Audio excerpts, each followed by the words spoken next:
बहुत समय पहले की बात है। एक छोटे से पहाड़ी गांव में मोहन नाम का एक भोला और दयालु लड़का रहता था, जिसकी उम्र केवल 10 साल थी। मोहन बहुत गरीब था, उसके पास पहनने के लिए अच्छे कपड़े भी नहीं थे, लेकिन उसका दिल बहुत बड़ा था। गांव के सभी लोग उसे उसकी मददगार आदतों की वजह से जानते थे। एक दिन ठंडी सर्दियों की सुबह, जब मोहन जंगल से लकड़ियां काटकर वापस लौट रहा था, तो उसे रास्ते में एक बूढ़े बाबा मिले, जिनके पास पहनने के लिए सिर्फ फटा हुआ कपड़ा था और उनके पैर ठंड से कांप रहे थे। मोहन को उन पर दया आ गई। उसने अपने गले से उतारी हुई छोटी सी ऊनी चादर उन्हें उड़ा दी। बूढ़े बाबा ने मुस्कुराकर आशीर्वाद दिया और कहा, बेटा, तुम्हारा दिल सोने का है। तुम्हें एक खास चीज देता हूं जो तुम्हारी जिंदगी बदल देगी। इतना कहकर बाबा ने अपने थैले से एक चमकदार कोट निकाला, जो देखने में साधारण था, लेकिन उसकी जेबों से हल्की हल्की रोशनी निकल रही थी। बाबा ने कहा, यह जादरी कोट है। जब भी तुम इसे पहनोगे, तुम्हारी नेक नियत और दयालुता के हिसाब से यह तुम्हें मदद करेगा। लेकिन याद रखना, इसका जादू केवल तभी चलेगा जब तुम्हारा दिल साफ होगा और तुम किसी की मदद करने के लिए इसे पहनोगे। मोहन ने आदरपूर्वक कोट लिया और घर लौट आया। शुरुआत में उसने इसे सामान्य कपड़े की तरह ही समझा, लेकिन जल्द ही उसे इसका असली जादू पता चलने लगा। अगले ही दिन गांव में एक किसान की बैलगाड़ी कीचड़ में फंस गई। किसान बहुत परेशान था। मोहन ने तुरंत कोट पहना और गाड़ी को धक्का लगाने लगा। अचानक उसे महसूस हुआ कि उसकी ताकत 10 गुना बढ़ गई है।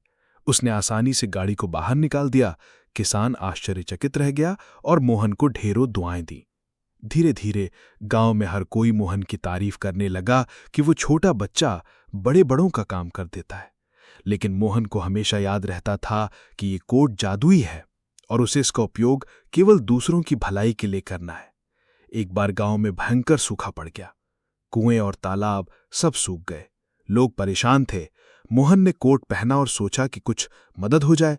तभी जेब से चमकती हुई पानी की बूंदें गिरने लगीं और जहां जहां बूंदें गिरीं, वहां छोटा सा झरना फूट पड़ा। देखो, पूरा गांव खुश हो गया है। और लोग नाचने लगे।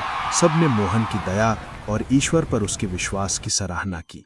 लेकिन जैसा कि हर जादुई चीज की परीक्षा होती है, उसी तरह मोहन की भी एक दिन परीक्षा हुई। गांव के पास एक लालची सेठ रहता था, जिसने मोहन को देखा और सोचा कि इस बच्चे के पास जरूर कोई रहस्य है। सेठ ने लालच में आकर मोहन को बहलाने फुसलाने की कोशिश की कि वो कोट उसे दे दे, बदले में सोना चांदी देगा।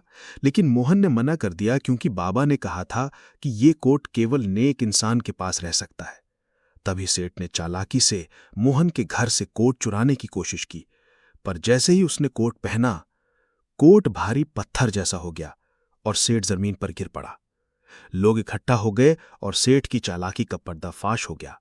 सबने समझा कि ये कोट केवल नेक दिल इंसान की सेवा करता है। समय बीतता गया। मोहन ने कोट की मदद से कई लोगों की मदद की। कभी किसी की खोई हुई गाय ढूंढ दी, कभी बच्चों को पढ़ाई में रोशनी देने के लिए कोट से निकली रोशनी का उपयोग किया, कभी किसी बीमार को हिम्मत दी, और गांव धीरे धीरे खुशहाल होता गया। मोहन को भी ये समझ आ गया कि असली जादू कोट में नहीं, बल्कि इंसान के अच्छे दिल में होता है। कोट तो सिर्फ उस अच्छाई को और चमकाने का काम करता है। एक दिन वही बाबा फिर गांव में लौटे और मोहन से बोले, बेटा, तुमने साबित कर दिया कि असली ताकत नेक दिली और मदद करने में है। अब ये कोट तुम्हें हमेशा के लिए मिल गया है।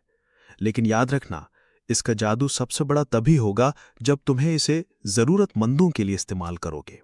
मोहन ने हाथ जोड़कर बाबा को प्रणाम किया और वादा किया कि वो हमेशा इसी तरह दूसरों की मदद करता रहेगा। उस दिन के बाद से मोहन गांव में जादुई कोट वाला बच्चा कहलाने लगा। लेकिन लोग ये भी कहते थे कि असली जादुई कोट तो उसका दिल है, क्योंकि उसके मन में कभी लालच नहीं आया और उसने हमेशा सच्चाई, दया और अच्छाई को चुना।